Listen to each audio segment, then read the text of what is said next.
You were the first senator to object Yeah. to the votes. Mm-hmm.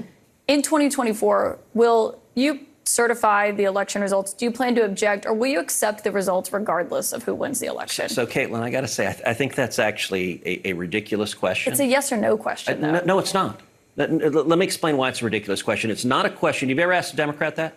Of course. What Democrat? But what Democrats? But hold on a second. What Democrats challenge it? What Democrats? I know. I've been down this road many times. But no Democrat. You cannot compare the two situations. We have talked about that. We've seen the audio of that when they protested on the Senate floor. But hold on a second. But has you ever had a sitting president who refused to facilitate the peaceful transition of power, refused to acknowledge that his successor won the presidency?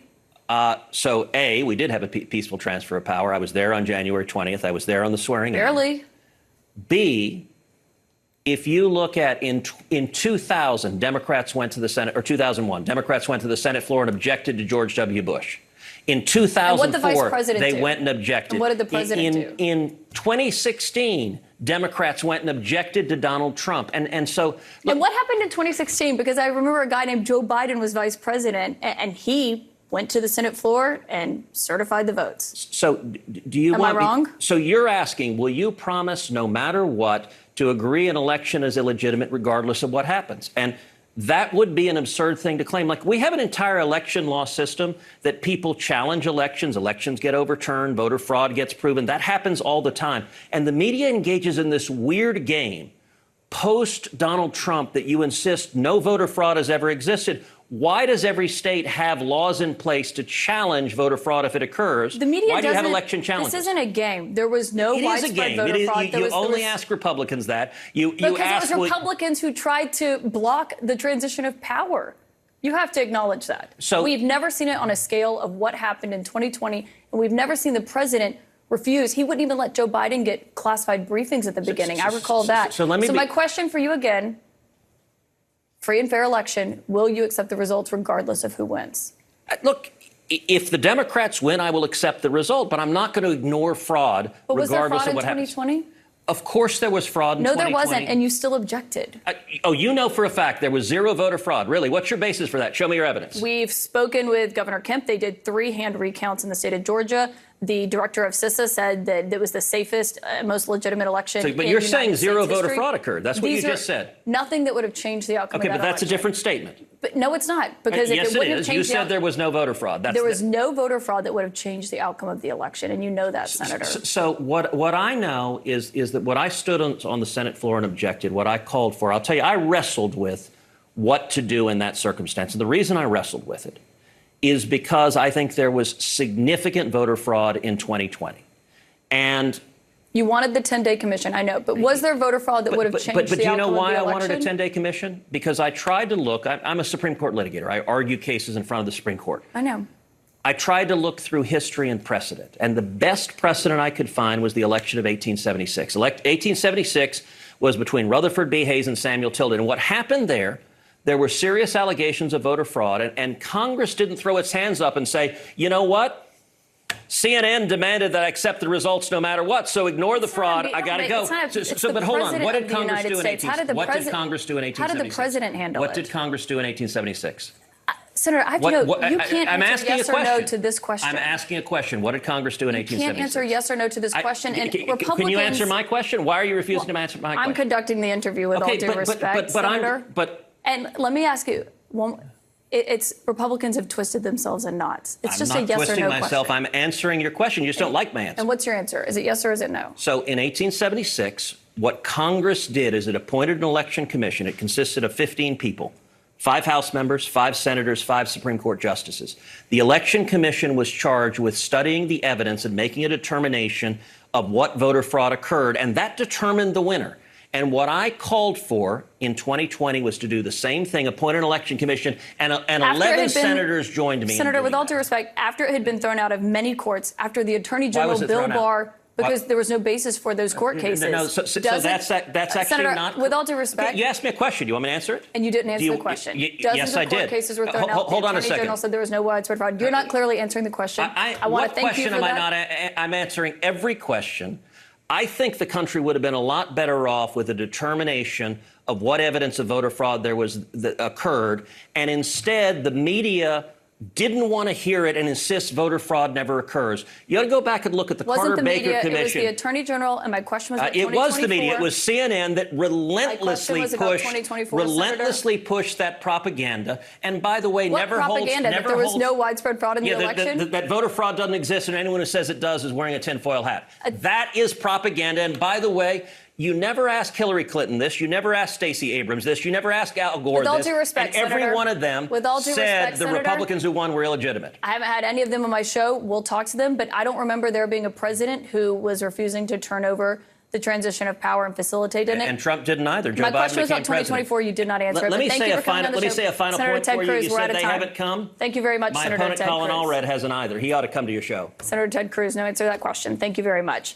This is CNN's Caitlin Collins not allowing Ted Cruz to spew his usual bad faith bullshit despite his relentless attempts to do exactly that, all to justify his wholly unjustifiable complicity in Trump's efforts to overturn the 2020 election. For example, Cruz hangs his hat on this bizarre semantic argument where he insisted there was fraud. In other words, so long as there was a single instance of fraud, then that's apparently enough of a predicate to refuse to certify the election results. Caitlin Collins eventually states the obvious, that there wasn't enough fraud to actually alter the outcome of the election, but Ted isn't concerned about that reality. He just wants to glom onto any kernel of a conspiracy theory so that he can give himself cover for doing what he did, which is to assist Donald Trump in his efforts to overturn the 2020 election. If there were 10 instances of fraud in a state, is that really a logical rationale to refuse to certify the results? Of course not. But he's not looking for logic, he's just driven by his own boundless partisan hackery. Ted then says this. Is that what I stood on the Senate floor and objected, what I called for, I'll tell you, I wrestled with what to do in that circumstance. And the reason I wrestled with it is because I think there was significant voter fraud in 2020. Ted may have thought there was significant voter fraud in 2020, but remember, the Trump campaign and its allies took this issue to court in about 65 different cases. They won all of one, and that case shortened the cure deadline in Pennsylvania from 9 to 6 days. That's it. They weren't able to prove a single case alleging fraud, and mind you, that was in front of a number of judges who Donald Trump himself appointed. So I get that Ted thinks the fact that he thought there was significant fraud carries weight, but it carries about as much weight as me thinking that I can play basketball. But if you asked anyone with eyes, they would tell you I can't.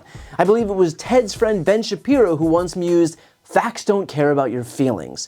And then, of course, Ted goes on some filibuster with Caitlin Collins about how precedent from the 1800s means that we should have had a 10-day commission where we really dug into the intricacies of what's happening. Let's be perfectly clear, all of Ted Cruz's bullshit aside, the reason that he wanted this commission was not because it had historical precedent. The reason he wanted it was because Republicans believed the more they could delay, the more they could sow doubt in the election results, which would ultimately help Donald Trump in his efforts to overturn the results. Need proof? No problem. On December 27, 2020, Donald Trump was on a call with Acting Attorney General Jeffrey Rosen and Acting Deputy Attorney General Richard Donoghue. Donoghue took contemporaneous notes which were provided to the House Oversight Committee, and those notes showed that Trump pressured Rosen and Donoghue to falsely declare the election illegal and corrupt, even after the Justice Department had not uncovered evidence of widespread voter fraud. Quote, "Just say that the election was corrupt and leave the rest to me and the Republican congressman." In other words, this was all part of Donald Trump's scheme. Ted Cruz wasn't giving this thoughtful consideration based on historical precedent. Give me a fucking break. He was being a hack for Trump, who told his plan to DOJ officials, and Ted was helping him execute it. He is a criminal accomplice and nothing more. And of course, what would be a Republican appearance on TV without some whataboutism? Ted tries to liken what Trump did with what Hillary Clinton or Stacey Abrams did. I think the only point worth making here is that neither one of them incited insurrections because they couldn't get over the fact that they lost. So Ted can finger point all day long to try and absolve responsibility off of himself, but if he wants to talk precedent, there is zero precedent in this country for what Trump and his Republican accomplices did after the 2020 election. These people are enemies of democracy, the only people in the history of this more than 200-year-old experiment who refuse to abide by the peaceful transfer of power. If Ted wants to talk precedent, he helped create the most undemocratic, anti-American, sick, twisted precedent in the history of this country. That's his legacy. So while I appreciate Caitlin Collins holding Ted Cruz's feet to the fire, there's probably little value in allowing someone as disingenuous, shameless, and depraved as Ted Cruz on air. He's not a good faith actor, he is a smarmy, self-important, dangerous hack whose sole priority is consolidating power for himself and his party. The silver lining here is that hopefully at least a few more people were able to see that.